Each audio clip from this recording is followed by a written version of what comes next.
सोचें, अगर आपके बच्चे स्कूल जाने के बजाय मलबे के ढेर पर खेलने पर मजबूर हों, आपकी माएँ दवा के बगैर तड़पती हों, अगर आपका घर, आपकी मस्जिद और आपके ख्वाब बम्बों के शोर तले दफन हो जाए। ये कोई फिल्म नहीं और ना ही कोई अफसाना, ये फ़लस्तीन की रोज़ की हकीकत है। एक ऐसी कौम जो सिर्फ जीने का हक मांग रही है, मगर जवाब में उसे आंसू गैस, गोलियां और खामोशी मिलती है। आज हम सिर्फ एक खबर नहीं सुनेंगे, हम तारीख का दर्द समझने की कोशिश करेंगे। फ़लस्तीन की सरजमीन पर बहता हर आंसू, हर खून का कतरा हम सबसे सवाल करता है, क्या इंसानियत मर चुकी है?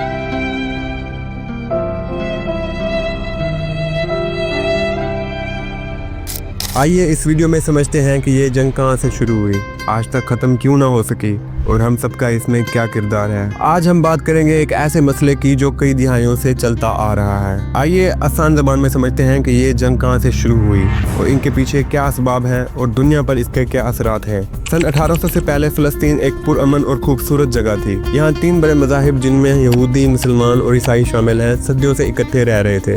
ये लोग खेती बाड़ी करते, कारोबार करते और अपनी इबादत आज़ादी से करते थे। ना कोई बड़ी जंग थी और ना ही ज़मीन पर झगड़ा, यानी फ़लस्तीन सबके लिए ही एक मुश्तरका घर था जहां भाईचारा पाया जाता था। 1800 की दिहाई के आखिर में यूरोप में यहूदियों को नफरत, जुल्म और इम्तियाज का सामना करना पड़ा। इसीलिए यहूदी रहनुमाओं ने फैसला किया कि वो अपने लिए एक अलहदा रियासत कायम करेंगे जहां सिर्फ यहूदी रहेंगे और कोई मजहब उनके साथ नहीं रहेगा। इस ख्वाब को पूरा करने के लिए एक तहरीक का आगाज किया जो सिहोनी तहरीक कहलाती है। सिहोनियों ने फ़लस्तीन को अपनी रियासत के लिए मुंतखब किया क्योंकि उनका दावा था कि ये जगह उनके मजहब के मुताबिक वादे की सरजमीन है। पहली जंग अजीम के बाद जब बरतानिया ने फ़लस्तीन पर कब्जा किया, इसी दौरान बरतानिया ने यहूदियों से वादा किया कि वो फ़लस्तीन उनको एज अ कौमी घर देंगे। ये वादा एक खत के जरिए किया गया जिसे वादा बिलफोर कहा जाता है। इस वादे का मतलब ये था कि यहूदियों को फ़लस्तीन की ज़मीन दी जाएगी, हालांकि वहाँ पहले से ही लाखों अरब फ़लस्तीनी आबाद थे। ये एक बहुत बड़ी नाइंसाफ़ी की बुनियाद बनी। 1947 में अक़वामुल मुत्तहिदा ने फ़लस्तीन को 2 हिस्सों में तकसीम कर दिया, एक हिस्सा यहूदी रियासत के लिए और दूसरा हिस्सा फ़लस्तीनी अरब मुसलमानों के लिए, मगर ज़मीन का बड़ा हिस्सा यहूदियों के हवाले किया गया।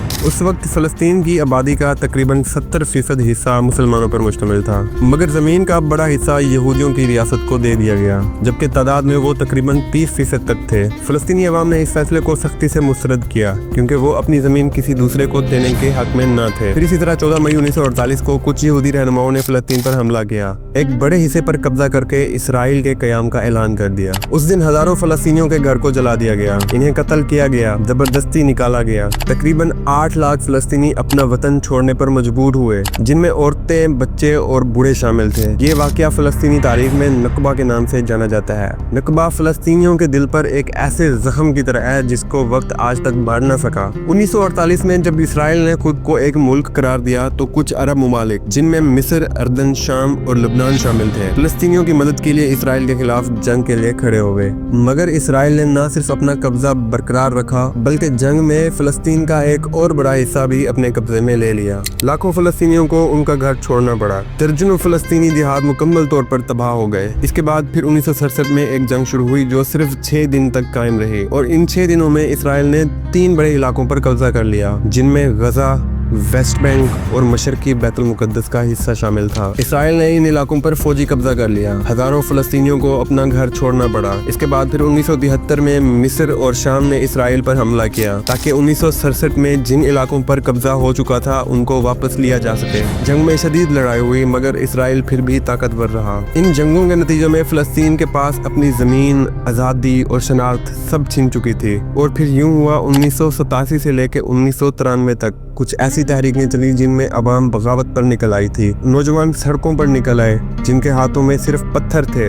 इसराइली फौज ने गोलियां बरसाई, टैंक चलाए, हजारों फ़लस्तीनी शहीद, गिरफ्तार और जख्मी हुए और आखिरकार 1993 में ओस्लो मुआहदे के जरिए वक्ती तौर पर अमन कायम हुआ, लेकिन इसके बाद भी बगावत को दबाया ना जा सका। सन 2000 में एक दफ़ा फिर से बगावत शुरू हुई जब एक इसराइली वजीर ने बैतुल मुकद्दस की मुकद्दस जगह पर दौरा किया। तो होना क्या था, फ़लस्तीनियों का गुस्सा फट पड़ा। इस बार मुज़ाहिमत बहुत ज़्यादा थी और इसराइली फ़ौज का रद्द अमल भी शदीद था। ये फ़लस्तीनियों का ऐलान था, हम गुलाम नहीं बनेंगे।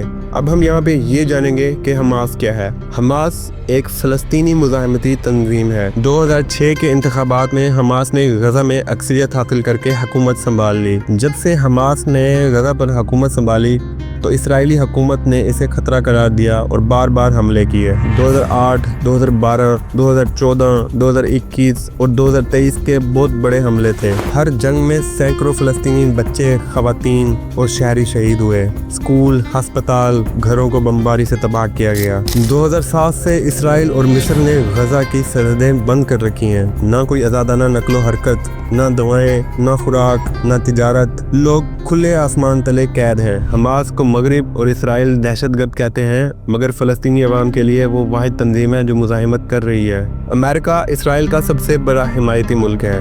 उसे सालाना अरबों डॉलर्स की इमदाद करता है। कुछ अरब ममालिक जैसे सऊदी अरब और मुत्तहिदा अरब अमारात अब इसराइल से ताल्लुक बना रहे हैं, लेकिन अवामी सतह पर फ़लस्तीन की हिमायत जारी है। अक़वाम मुत्तहिदा ने कई बार इसराइल से कहा कि वो फ़लस्तीन के इलाके से निकल जाए, मगर अमल दरामद नहीं हुआ। इन सब मामलात में और इन जंगों में हज़ारों फ़लस्तीनी बशमूल बच्चे और औरतें शहीद हो चुके हैं। फ़लस्तीन और इसराइल की जंग सिर्फ़ एक ज़मीनी मसला नहीं, ये इंसानियत का मसला है। जब तक इंसाफ नहीं होगा, अमन कायम नहीं हो सकता। हम सब की ज़िम्मेदारी है कि हम सच को पहचानें, मज़लूम का साथ दें और इंसाफ की आवाज़ बुलंद करें। जब किसी बच्चे की माँ उसकी लाश को गले लगाकर चीख मारती है, जब अजान की आवाज़ में बम्बों की गूंज शामिल हो जाती है, जब एक पूरी नस्ल अपनी सरजमीन से बेदखल होकर पनाह की तलाश में भटकती है, तो ये सिर्फ़ एक तनाज़ा नहीं रहता, ये इंसानियत का इम्तिहान बन जाता है। फ़लस्तीन की जंग हमें सिर्फ तारीख़ नहीं सिखाती, ये हमें इंसाफ, हमदर्दी और खामोशी के नुकसान का सबक देती है। सवाल ये है, क्या हम सिर्फ तमाशाई रहेंगे या मजलूम के साथ आवाज़ उठाएंगे? आज भी वक्त है, सच को पहचानिए, सच के साथ खड़े हों, क्योंकि खामोशी भी कभी कभार जुल्म बन जाती है। अगर दिल को कुछ महसूस हुआ हो तो इस वीडियो को फैलाएं ताकि शऊर पैदा हो, और एक दिन इंसाफ ज़रूर आएगा और फ़लस्तीन आज़ाद ज़रूर होगा इंशाअल्लाह। अल्लाह हाफिज़, और मज़लूमों को अपनी दुआओं में ज़रूर याद रखिएगा।